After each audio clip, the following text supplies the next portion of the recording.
أعوذ بالله من الشيطان الرجيم بسم الله الرحمن الرحيم والصلاة والسلام على أشرف الأنبياء والمرسلين نبينا محمد وعلى آله وأصحابه أجمعين وأشهد أن لا إله إلا الله وحده لا شريك له وأشهد أن محمدا عبده ورسوله صلى الله عليه وسلم ثم أما بعد.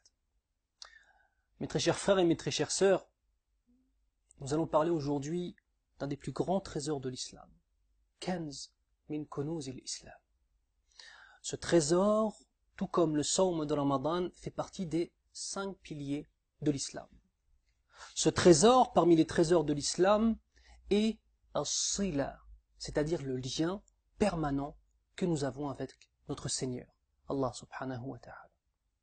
Ce trésor est la première des actions faites par le abd dans tout ce qui est positif, la première des actions qui sera jugée au jour du jugement. Cette action, elle est le lien intense, as-sala, qui vient du mot en arabe as-sila, le lien.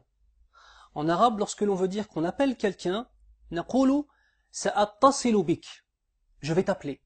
Dans le sens, je vais mettre un lien entre toi et moi jusqu'à temps que grâce à ce lien, nous puissions communiquer. As-sala, as-sila. Et cette salat, cette prière, est bien évidemment le lien suprême que peut entretenir le serviteur d'une part avec son créateur d'autre part.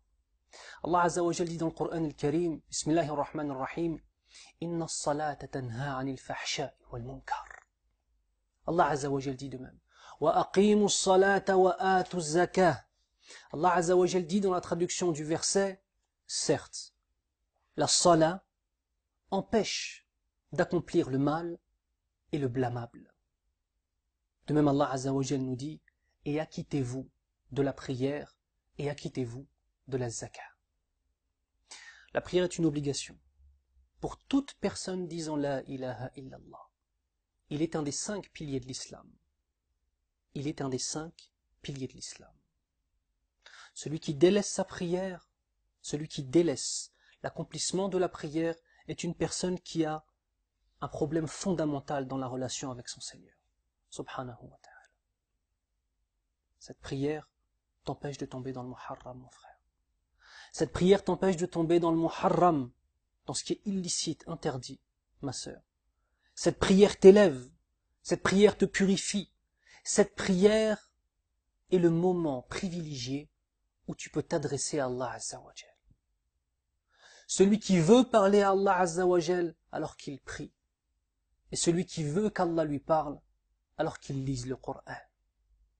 On voit subhanallah dans ces deux dimensions qu'Allah Azza wa Jal nous utilise comme étant un outil.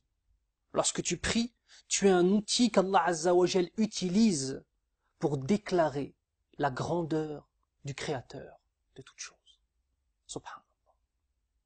Inna as-salata tanha 'anil fahsha'i wal munkar.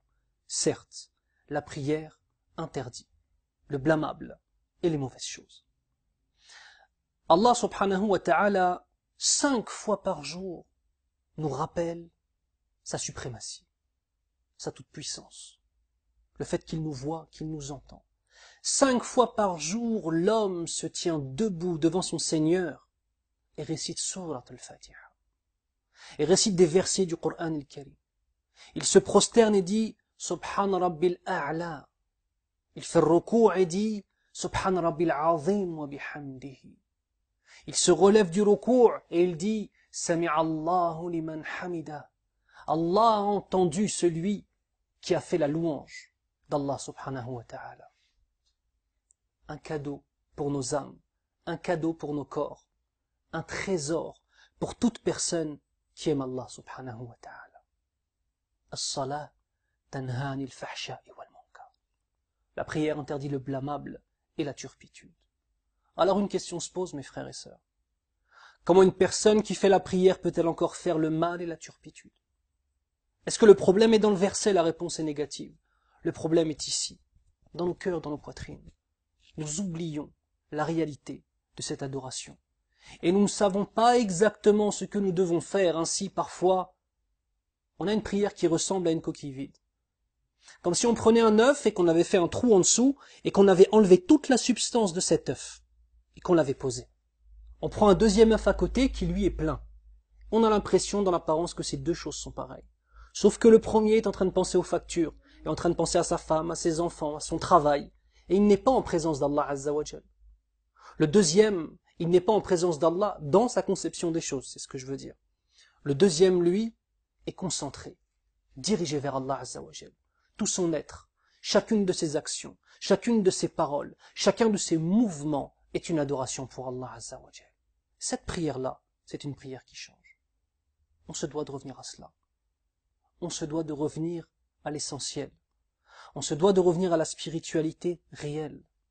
On se doit d'avoir des actions qui représentent ce qu'il y a dans nos cœurs et non pas simplement des actions qui soient vides de sens. As-salat, c'est as-sila.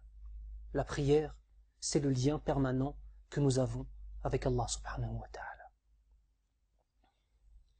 Mais ne pourra réellement prier, ne pourra réellement comprendre ce qu'est la prière que celui qui a un cœur vivant. Il y a 3 types de cœurs. Le premier type de cœur, c'est un cœur vivant. Al-qalbul hayy. C'est un cœur qui est entièrement dirigé vers l'adoration d'Allah. C'est un cœur dont les passions ont été refoulées à l'arrière-boutique. C'est un cœur qui à chaque instant sent le regard de son Seigneur. Un cœur qui se dirige vers Allah. Un cœur qui, lorsqu'il entend un verset du Coran el-Karim, sa vie entière est prête à changer. Allahumma rzuqna hadha al-qalb. Demande à Allah Azza wa Jal qu'il nous donne ce type de cœur. C'est un cœur blanc. Le deuxième type de cœur, c'est un cœur qui est malade. Al-qalbul marid. Un cœur qui est malade, cela signifie que ce cœur, tantôt il est blanc et tantôt il est noir de péché. Un cœur de schizophrène. Un cœur d'une personne qui a plusieurs personnalités.